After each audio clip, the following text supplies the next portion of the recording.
Sean bienvenidos y bienvenidas de nuevo a Oscuridad de Medianoche. Nos trasladamos a Guanajuato para hoy traerles para ustedes una historia sobre una leyenda muy popular. Espero les agrade y les guste la historia. También pueden mandar su historia personal, si quieren que los demás la escuchen, al correo que aparece en pantalla. Sin más por decir, comencemos esta leyenda.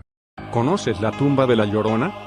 Esta tumba se encuentra en un antiguo pueblo en Dolores, Hidalgo, Guanajuato. Este lugar es el único donde el Vaticano confirmó que la Llorona se aparecía, a tal grado de hacerse un exorcismo. Desde el año 1850 se escuchan sus lamentos aquí. El dueño de estas tierras en 1963 mandó a hacer una cruz grande arriba del Calvario, pero en una tempestad le cayó un trueno justamente a la cruz y la despedazó lanzando piedras hasta 300 mts de distancia. Desde hace años en estos campos de cultivo muchos campesinos llegaban a trabajar las tierras. Cuando todos los campesinos regresaban a sus casas en los años 1800, en su recorrido de estos ranchos escuchaban quejidos y llantos de una mujer de blanco, que la veían flotando con un velo muy delgado entre los campos e iba sollozando el popular llanto. Muchos de estos campesinos le contaban a sus familiares que la escuchaban y muchos de ellos aparecían muertos o simplemente desaparecían así y se creía que la Llorona se los había llevado. Cerca de estas tierras había un río en el que aparecían los cuerpos de los campesinos a los que los acosaba la Llorona.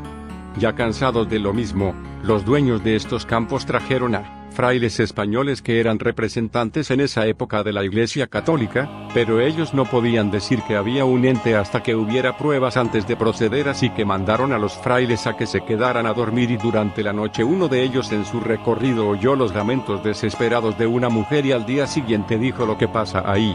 Yo he escuchado gritos y no solo eso, vi a una mujer de blanco pasearse por los sembradíos hasta ese punto, donde ahora está la tumba, donde dejaba de llorar.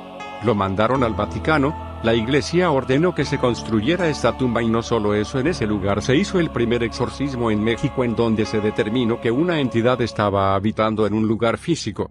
El llanto de esta mujer dice así: ay, mis hijos. Por si aún no conocen la historia, esta mujer había tenido 3 hijos con el amor de su vida, pero él, al no querer estar con ella más, se enloqueció y en un río cerca de su casa ahogó a sus hijos. En venganza contra el marido, ellos fallecen y su marido se entera y en lugar de sentir esa satisfacción que ella pensaba ganar ahogando a sus propios hijos, ella empezó a sentir un profundo arrepentimiento, un profundo dolor.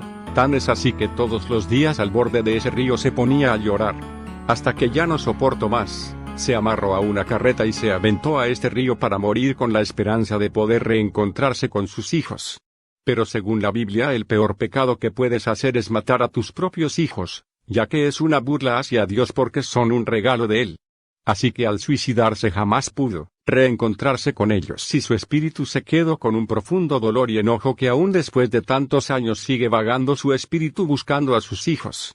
Y si no encuentra a los suyos, se lleva a otros niños. La leyenda dice que si entras a un río siendo un niño, y escuchas a la Llorona es porque ella ya te está acechando.